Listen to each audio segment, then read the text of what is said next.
आ 15 अगस्त नूं 10 दिनां नूं 75 मुहल्ला क्लीनिक तैयार होके चल पैणगे। मुहल्ला क्लीनिक की होगा तुहाडे पिंडां 'च भी बनणगे। आम आदमी क्लीनिक उहनूं कहने आ, ਉਹਦੇ 'ਚ ਕੀ ਹੋਊਗਾ? ਇੱਕ ਡਾਕਟਰ MBBS, ਇੱਕ ਫਾਰਮਾਸਿਸਟ, ਇੱਕ ਨਰਸ ਤੇ ਇੱਕ ਰਿਸੈਪਸ਼ਨ ਤੇ ਬੈਠਣ ਵਾਲੇ। 90% ਬੰਦੇ ਉਸ ਪਿੰਡ ਦੇ ਜਾਂ ਆਲੇ ਦੁਆਲੇ ਦੋ ਪਿੰਡਾਂ ਦੇ ਉਸ ਆਮ ਆਦਮੀ ਕਲੀਨਿਕ 'ਚ ਆਉਣਗੇ ਤੇ 90% ਬੰਦੇ ਜਿਹੜੇ ਨੇ ਉਹ ਉਸੇ ਕਲੀਨਿਕ 'ਚੋਂ ਠੀਕ ਹੋ ਕੇ ਘਰੇ ਚਲੇ ਜਾਣਗੇ। ਉਹਨਾਂ ਨੂੰ ਸੰਗਰੂਰ ਜਾਂ DMC ਜਾਂ ਰਜਿੰਦਰਾ ਜਾਣ ਦੀ ਲੋੜ ਨਹੀਂ ਪੈਣੀ, ਇੱਥੇ ਹੀ ਬਿਮਾਰੀਆਂ ਚੈੱਕ ਹੋਣਗੀਆਂ। 100 ਕਿਸਮ ਦਾ ਬਲੱਡ ਦਾ ਟੈਸਟ ਹੋਊਗਾ, ਉਹ 'ਚ ਤੁਹਾਡਾ ਬਲੱਡ ਲੈ ਲਿਆ ਜਾਊਗਾ। ਅਗਲੇ ਦਿਨ ਲੈਬੋਰਟਰੀ ਦੇ ਵਿੱਚੋਂ ਤੁਹਾਡੀ ਟੈਸਟ ਆ ਜਾਊਗੀ, ਟੈਸਟ ਦੀ ਰਿਪੋਰਟ ਆ ਜਾਊਗੀ। ਉਹ ਰਿਪੋਰਟ ਤੁਹਾਡੇ ਫੋਨ ਤੇ ਵੀ ਆ ਜਾਊਗੀ, ਤੁਹਾਨੂੰ ਬੁਲਾ ਲਿਆ ਜਾਊਗਾ। ਜਿੰਨਾ ਇਲਾਜ ਉੱਥੇ ਹੀ ਹੋ ਸਕਦਾ ਹੈ ਉਹ ਰਿਪੋਰਟ ਮੁਤਾਬਕ ਉੱਥੇ ਹੋ ਜਾਊਗਾ। ਜੇ ਇੱਕ ਅੱਧਾ ਕੋਈ ਥੋੜਾ ਬਹੁਤ ਵੱਧ ਬਿਮਾਰੀ ਹੋਈ ਤਾਂ ਫਿਰ ਤੁਹਾਨੂੰ ਕਹਿ ਦਾਂਗੇ ਭਾਈ ਸੰਗਰੂਰ ਜਾਇਆ ਜਾਂ ਫਿਰ ਆਹ ਕਾਲਜ ਦੇ ਵਿੱਚ ਜਿਹੜਾ ਹਸਪਤਾਲ ਹੈ ਉੱਥੇ ਦਿਖਾਇਆ।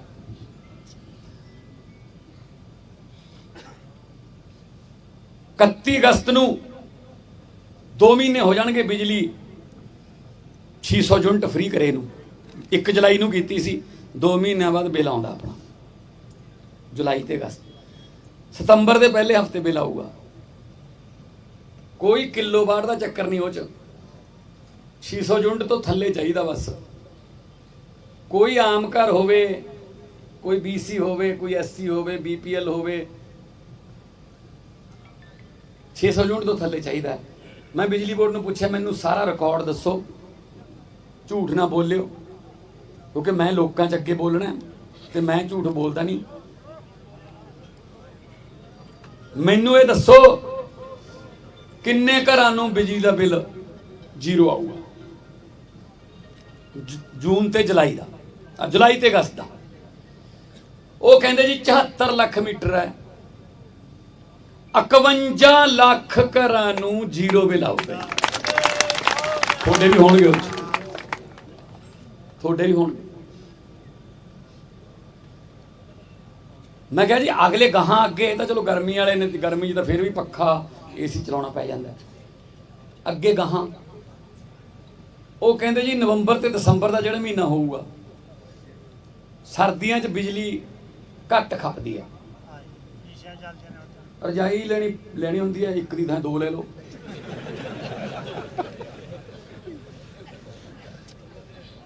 ਤੇ ਨਾ ਗਰਮ ਪਾਣੀ ਨਾਲ ਕੋਈ ਚੱਕਰ ਹੁੰਦਾ, ਭਾਵੇਂ ਪਤੀਲੇ ਤੇ ਕਰ ਲਓ। ਅੱਜ ਕੱਲ ਤਾਂ ਦੂਜੇ ਵੀ ਆ ਗਏ। ਸੋ ਖਪਤ ਘਟ ਜਾਂਦੀ ਹੈ ਜੀ ਸਰਦੀਆਂ 'ਚ। ਤੇ ਸਰਦੀਆਂ 'ਚ ਜਨਵਰੀ ਦੇ ਪਹਿਲੇ ਹਫ਼ਤੇ ਜਿਹੜਾ ਬਿੱਲ ਆਊਗਾ ਨਵੇਂ ਸਾਲ ਦਾ, ਪਰਮਾਤਮਾ ਸੱਚੀਆਂ ਨੀਤਾਂ ਦਾ ਸਾਥ ਦਿੰਦਾ। ਦੇਖੋ ਤੁਸੀਂ ਸੱਚੀ ਨੀਤ ਨਾਲ ਵੋਟਾਂ ਪਾਈਆਂ, ਸੱਚੀ ਨੀਤ ਦੇ ਪਹਿਲੇ ਹਫ਼ਤੇ ਜਿਹੜਾ ਬਿੱਲ ਆਊਗਾ ਨਵੇਂ ਸਾਲ ਦਾ, ਕਿ ਇੰਡੀਆ ਦੇ ਵਿੱਚ ਪਹਿਲੀ ਵਾਰ ਹੋਊਗਾ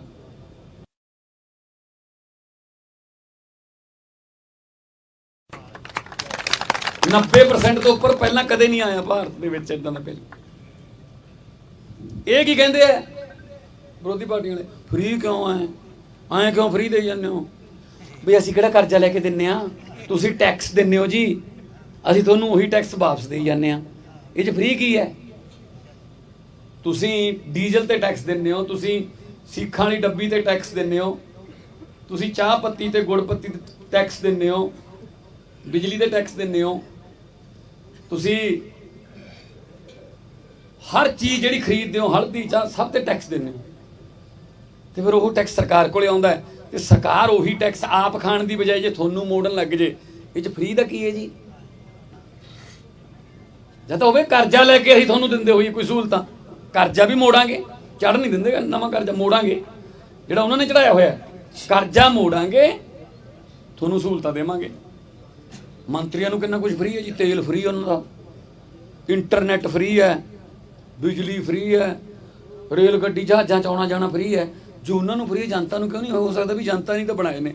ਜੋ ਚੀਜ਼ ਮੰਤਰੀਆਂ ਨੂੰ ਫ੍ਰੀ ਹੈ, ਅਸੀਂ ਤਾਂ ਉਹੀ ਲੋਕਾਂ ਨੂੰ ਫ੍ਰੀ ਕਰਾਂਗੇ ਜੋ ਕਰਨਾ। ਬਾਹਰਲੇ ਮੁਲਕਾਂ 'ਚ ਦਿੰਦੇ, ਅਮਰੀਕਾ ਕੈਨੇਡਾ 'ਚ, ਉੱਥੇ ਉਹਨੂੰ ਸੋਸ਼ਲ ਸਿਕਿਉਰਿਟੀ ਕਹਿ ਦਿੰਦੇ ਆ, ਇੱਥੇ ਵੀ ਸੋਸ਼ਲ ਸਿਕਿਉਰਿਟੀ ਕਹਿ ਦਿੰਦੇ ਆ ਫਿਰ। ਸੋ ਸਕੂਲ ਬਣਨਗੇ ਟੌਪ ਦੇ, ਸਕੂਲਾਂ 'ਚ ਸਟਾਫ ਰੱਖਿਆ ਜਾਊਗਾ। ਆ ਮੇਰੇ ਨਾਲ ਮੰਤਰੀ ਜੀ ਖੜੇ ਨੇ, ਮੀਤ ਹੇਅਰ, ਖੇਡਾਂ ਦੇ ਮੰਤਰੀ ਨੇ। ਖੇਡ ਮੇਲੇ ਖਤਮ ਹੀ ਕਰਤੇ ਸਕੂਲਾਂ 'ਚੋਂ। ਪਹਿਲਾਂ ਖੋ ਖੋ ਹੁੰਦੀ, ਦੌੜਾਂ ਹੁੰਦੀਆਂ ਬੱਚਿਆਂ ਦੀਆਂ, ਭਾਰ ਚੱਕਣ ਦੇ ਮੁਕਾਬਲੇ ਹੁੰਦੇ, ਬਾਕਸਿੰਗ ਹੁੰਦੀ, ਕਬੱਡੀ ਹੁੰਦੀ, ਕਿੰਨੀਆਂ ਖੇਡਾਂ ਖਤਮ ਹੀ ਕਰਤੀਆਂ। ਮਾਸਟਰਾਂ ਦੀਆਂ ਪੋਸਟਾਂ ਹੀ ਖਤਮ ਕਰਤੀਆਂ। ਕੌਣ ਖੜਾ ਹੋਊਗਾ ਉਹਨਾਂ ਨੂੰ? ਉਹ ਸਾਰਾ ਕੁਝ ਲੈ ਕੇ ਆਵਾਂਗੇ ਵਾਪਸ। ਹੁਣ ਦੇਖੋ ਆਪਣੇ ਮੁੰਡੇ ਕੁੜੀਆਂ, ਉਹ ਜਿਹੜੀਆਂ ਖੇਡਾਂ ਚੱਲਦੀਆਂ ਨੇ ਅੱਜ ਕੱਲ ਬਰਮਿੰਗਮ ਦੇ ਵਿੱਚ, ਕਿੰਨੇ ਮੁੰਡੇ ਕੁੜੀਆਂ ਆਮ ਘਰਾਂ ਦੇ ਮੈਡਲ ਜਿੱਤ ਰਹੇ ਨੇ ਆਪਦੀ ਮਿਹਨਤ ਸਦਕਾ। ਜੇ ਕਿਤੇ ਥੋੜਾ ਜਿਹਾ ਉਹਨਾਂ ਨੂੰ ਹੋਰ ਵਧੀਆ ਕੋਚ ਮਿਲ ਜਾਣ, ਹੋਰ ਵਧੀਆ ਮਾਹੌਲ ਮਿਲ ਜੇ, ਉਹ ਓਲੰਪਿਕ ਦੇ ਵਿੱਚੋਂ ਵੀ 골ਡ ਮੈਡਲ ਲੈ ਆਉਣਗੇ। ਓਲੰਪਿਕ ਦੇ ਵਿੱਚ ਇਹ ਸ਼ੁਰੂ ਕਰਾਂਗੇ ਚੀਜ਼ਾਂ ਇਹ ਦੁਬਾਰੇ।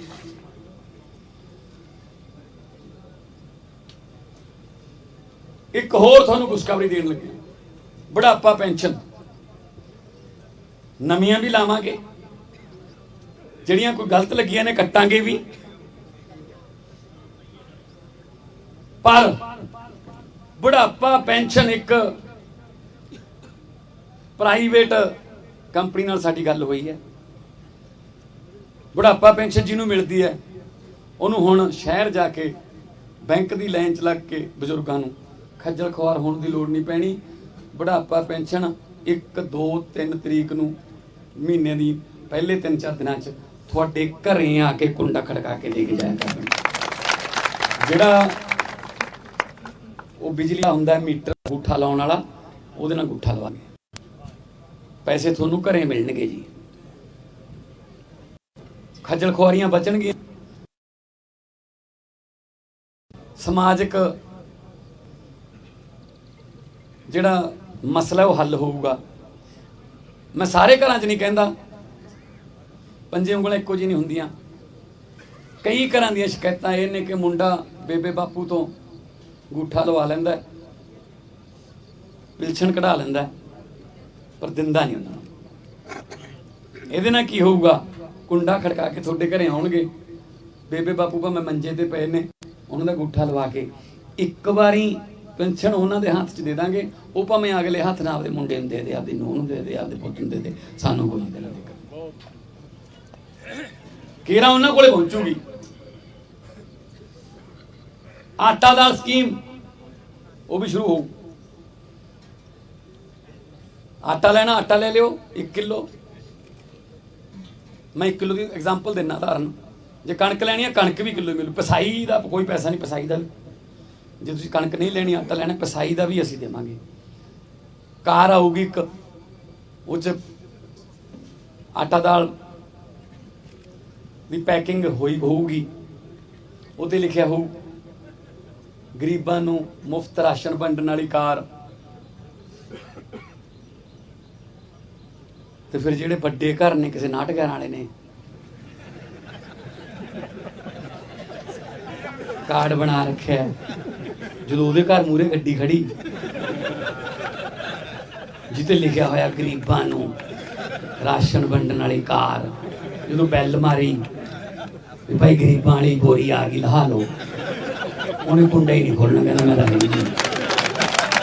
ਸਹੀ ਹੈ ਨਾ? ਐਂ ਚੈੱਕ ਕਰਾਂਗੇ ਉਹਨਾਂ ਨੂੰ, ਕਿਉਂਕਿ ਪਿੰਡਾਂ 'ਚ ਤੁਹਾਨੂੰ ਪਤਾ ਹੀ ਆ, ਅੱਲ ਪੈ ਜਾਂਦੀ ਆ। ਫਿਰ ਅਗਲਾ ਕਹਿੰਦਾ ਭੁੱਖਿਆਂ ਤੇ ਜਾਣਾ, ਉਹ ਘਰ ਆ ਬਾਈ ਚੌਥਾ। ਮੁੜ ਕੇ ਕਈ ਪੀੜ੍ਹੀਆਂ ਅੱਲ ਨਹੀਂ ਨਿਕਲਦੀ ਉਹ। ਸੋ ਮੇਰੇ ਦਿਮਾਗ 'ਚ ਸਾਰਾ ਕੁਝ। ਆਪਾਂ ਉਹਨਾਂ ਨੂੰ ਕੁਝ ਨਹੀਂ ਕਹਿੰਦੇ ਵੀ ਭਾਈ ਤੁਸੀਂ ਹਟ ਜਾਓ ਜਾਂ ਨਾ ਕਟਾ ਲਓ, ਆਪਾਂ ਤਾਂ ਗੱਡੀਆਂ ਖੜਾਵਾਂਗੇ ਉਹਨੇ ਘਰ ਮੂਹਰੇ ਜਾ ਕੇ, ਆ ਗਏ ਭਾਈ ਅੱਗੇ ਤਾਂ ਸੋਚੀ ਖੜੇ ਹੋ। ਰਿਸ਼ਤੇ ਹੁਣ ਹਟ ਜਾਂਦੇ, ਨਾਲ ਕਹਿੰਦਾ ਭੁੱਖਿਆਂ ਦੇ ਕਹਿੰਦੇ ਨੇ, ਛੱਡ ਪਰੇ ਜਾ।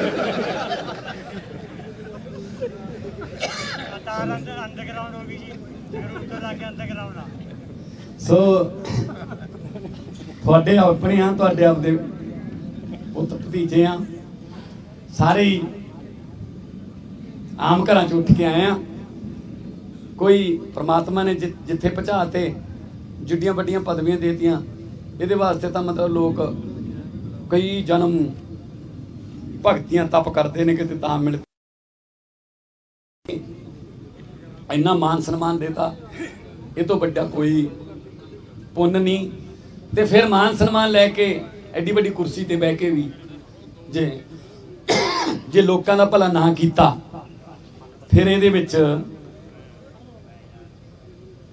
ਇਹ ਤੋਂ ਵੱਡੀ ਫਿਰ ਕੋਈ ਗੁਲਾਮੀ ਵੀ ਨਹੀਂ ਹੋਣੀ।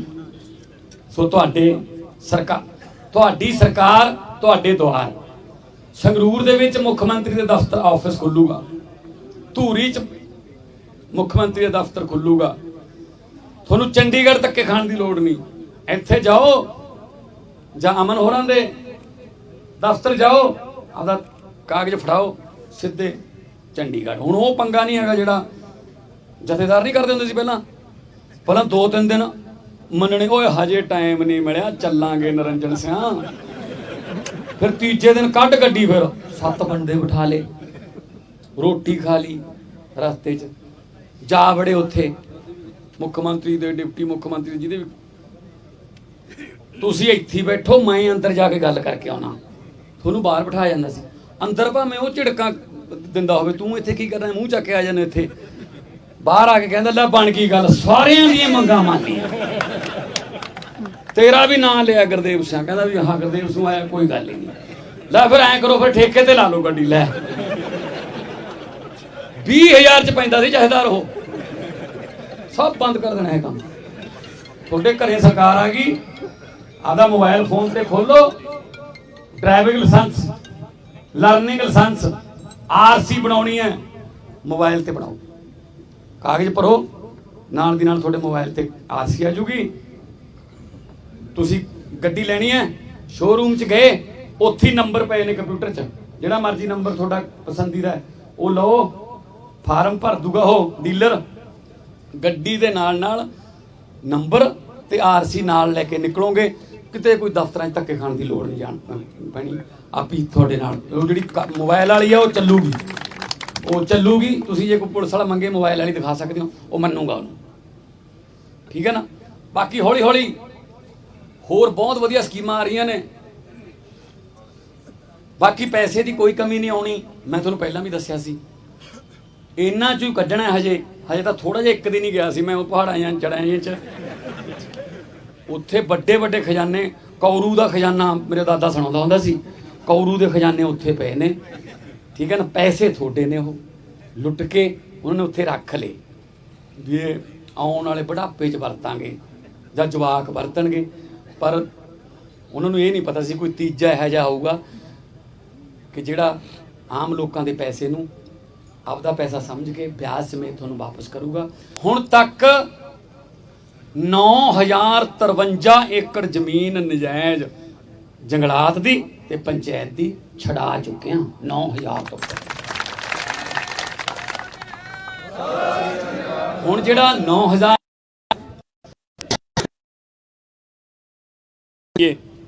6,000 ਏਕੜ ਤਾਂ ਤੀਜਾ ਹਿੱਸਾ ਦਲਿਤਾਂ ਦਾ, ਗਰੀਬਾਂ ਦਾ ਬਣਦਾ। 2,000 ਏਕੜ ਉਹਨਾਂ ਦਾ ਵੀ ਤਾਂ ਠੇਕਾ ਵਧੂਗਾ ਨਾ, 2,000 ਏਕੜ ਉਹਨਾਂ ਦੀ ਤੇ ਛਡਾ ਲਈ ਨਾਲ ਨਾ। ਸੋ ਮੈਂ ਇੱਧਰ ਨਰਮਾ ਮਾਰਿਆ ਗਿਆ ਫਾਜ਼ਿਲਕਾ ਵੱਲ, ਮੁਕਤਸਰ ਵੱਲ, ਮੇਰੇ ਨਾਲ ਮੇਰੇ ਅਫਸਰ ਖੜੇ ਨੇ, ਮੈਂ ਇਹਨਾਂ ਨੂੰ ਕਿਹਾ ਗਰਦੌਰੀ ਕਰੋ, ਕਿੰਨੀ ਫਸਲ ਮਾਰੀ ਗਈ, ਇੰਨੀ ਮਾਰੀ ਗਈ, ਫਸਲ ਤਾਂ ਮਾਰੀ ਗਈ, ਚਲੋ ਜ਼ਿਮੀਂਦਾਰ ਦੀ ਫਸਲ ਮਾਰੀ ਗਈ, ਨੁਕਸਾਨ ਹੋ ਗਿਆ, ਉਹਨੂੰ ਤਾਂ ਮੁਆਵਜ਼ਾ ਮਿਲੂਗਾ। ਪਰ ਜਿੰਨਾ ਘਰਾਂ ਨੇ ਉਸ ਨਰਮੇ ਨੂੰ ਚੁਗ ਕੇ ਦਿਹਾੜੀ ਕਰਕੇ ਉਸ ਨਰਮੇ ਤੇ ਆਪਦੀ ਕਬੀਲਦਾਰੀ ਚਲਾਉਣੀ ਸੀ। 3 ਜਾਣੇ ਸੀ, 300 ਰੁਪਇਆ ਦਿਹਾੜੀ ਸੀ, 1000 ਰੁਪਇਆ ਘਰੇ ਆਉਂਦਾ, 5 ਦਿਨ ਕੰਮ ਚੱਲਦਾ, 10 ਦਿਨ 10,000 ਰੁਪਇਆ ਘਰੇ ਆਉਂਦਾ, ਆਪਦੀ ਕਬੀਲਦਾਰੀ ਚੱਲਦੀ। ਉਹ ਵੀ ਤਾਂ ਮਾਰੇ ਗਏ ਨਾਲ ਨਾ ਫਿਰ ਨਰਮੇ ਦੇ। ਸੋ ਉਹਨਾਂ ਦਾ ਵੀ, ਮਜ਼ਦੂਰਾਂ ਦਾ ਵੀ ਜਿਹੜਾ ਮੁਆਵਜ਼ੇ ਦਾ ਹਿੱਸਾ ਹੈ ਉਹ ਸਰਕਾਰ ਦੇਊਗੀ, ਕਿਉਂਕਿ ਨਾਲ ਜ਼ਿਮੀਂਦਾਰ ਦੇ ਉਹ ਵੀ ਮਾਰੇ ਗਏ। 9 ਮਾਸ ਦਾ ਰਿਸ਼ਤਾ ਹੈ ਜੀ। ਕਿਸਾਨ ਮਜ਼ਦੂਰ ਏਕਤਾ ਦਾ ਨਾਰਾ ਲੱਗਦਾ ਰਿਹਾ ਉੱਥੇ ਦਿੱਲੀ ਦੇ ਬਾਰਡਰਾਂ ਤੇ, ਇਕੱਠੇ ਰਹਿਣਾ, ਆਪਾਂ ਇਹਨਾਂ ਦੀਆਂ ਗੱਲਾਂ 'ਚ ਕਿਸੇ ਹੋਰ ਦੀਆਂ 'ਚ ਜਿਹੜੇ ਆਪਾਂ ਨੂੰ ਪਾੜਦੇ ਫਿਰਦੇ ਨੇ ਧਰਮਾਂ ਦੇ ਨਾਂ ਤੇ, ਜਾਤੀ ਨਾਂ ਤੇ, ਇਹਨਾਂ ਨੂੰ ਇਹਨਾਂ ਤੋਂ ਬਚਣਾ ਹੈ। ਬਸ ਇਹੀ ਹੈ ਕਿ ਆਪਾਂ ਆਪਣੇ ਧੀਆਂ ਪੁੱਤਾਂ ਨੂੰ ਕੰਮ ਤੇ ਲਾ ਦਈਏ, ਉਹ ਲੱਗਣਗੇ, ਯਕੀਨ ਰੱਖੋ ਕੰਮ ਤੇ ਲੱਗਣਗੇ।